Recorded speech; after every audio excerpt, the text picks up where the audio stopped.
What is up, guys? Welcome back to another video. My name is Nash, and in this video I'm going to be showing you how to turn down a job interview offer.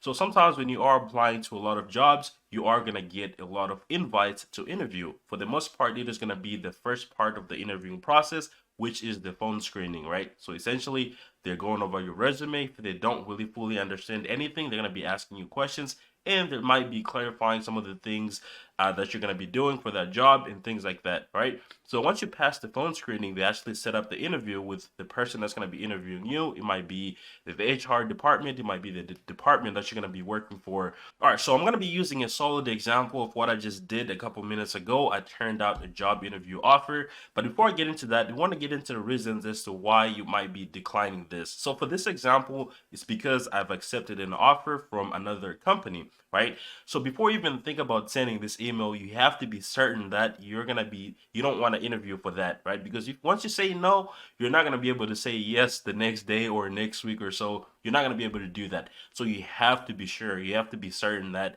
you do not want to interview for that position. All right, so the next thing is going to be responding quickly. So you always want to make sure that you respond as quick as you can. So sometimes you might still be interviewing for the other job, so you don't really have an answer for them.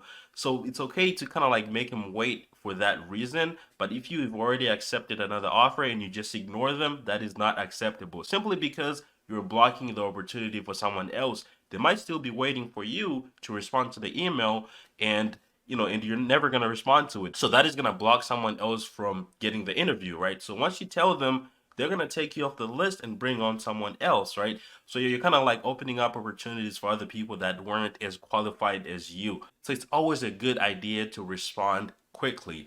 All right, so let's move on to a real life example. So what you see on the screen here is going to be an invite to a phone interview that I had from a position that I applied for a couple days ago. So this is essentially how the email is going to be structured, whether it's coming from a recruiter, maybe an HR department, or the person that's hiring you within the company. It's going to look something like this, where they thank you for applying and they tell you the name of the position, and they tell you the place, and they go into, after reviewing your application, we're excited to move forward with the interview process. I want to schedule a quick 15 to 20-minute call with you regarding the position.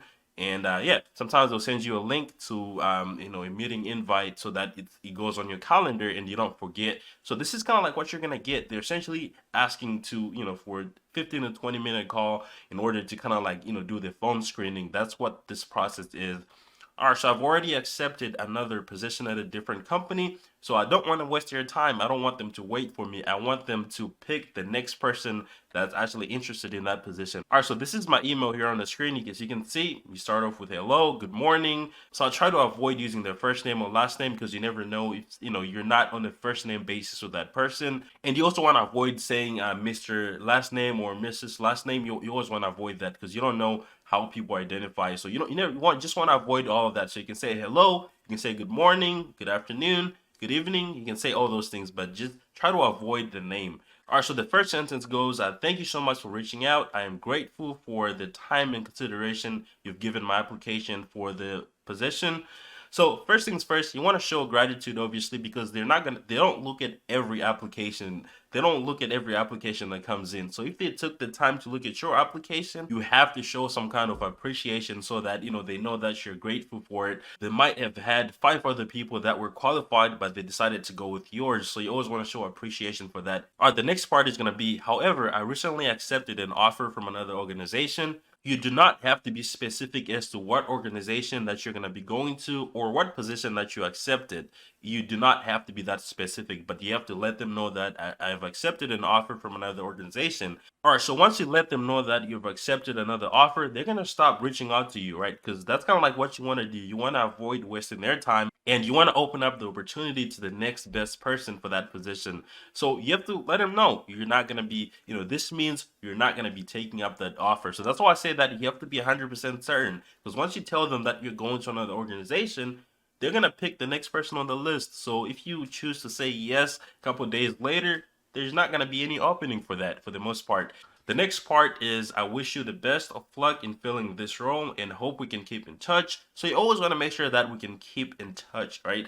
You always want to make sure you say that, simply because you don't know what might happen in the future. Maybe you might end up applying for the same position a month later, a year later, maybe years later. So what they can do is they can actually save your resume or your information in their system.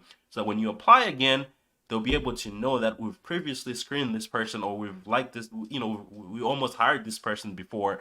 So you always want to make sure that you end on a good note and you do not burn any bridges. So it goes, if anything changes in the future, I'll certainly reach out in case the timing is right on both sides. So you always want to make sure that you end the email that way, so that you kind of like open up the door for yourself, right? If anything changes, they know that you're going to be reaching out. So for the most part, whenever they respond to you, they're going to say, if it just depends on the person, they might say, let's connect on LinkedIn. Let's stay in touch or something like that. Let us know if anything changes. And sometimes they really do mean that, because they're gonna keep your resume on file. And if you apply again, you're gonna be able to pop up like, okay, we know who this is. We've spoken to this person before. And all right, so that is pretty much it when it comes to how you can decline a job interview offer. As you can see, it does not take that long, and it was only 2 lines. It's not a paragraph. It's just something very simple and direct, where nobody's going to be confused. You have to be really direct. Like I said before, you do not have to be specific as to what organization you're going to be going to or what position you got. Sometimes they might ask you, which is kind of like once in a while, but doesn't happen all the time. You can choose to tell them or not to tell them, right? For the most part, they're not going to ask you that. But you also want to make sure that you want to stay connected. Sometimes they might suggest that let's connect on LinkedIn, or stay in touch, or email us if anything changes. That's always a good door to have on your side, right? If anything happens here, you know that you can always reach out here and you might have an opportunity waiting for you. But that is pretty much it. Thank you so much for watching, guys. Let me know if I missed anything, if you want to add anything else to this video. But thank you so much for watching. I'll catch you guys on the next one. Peace.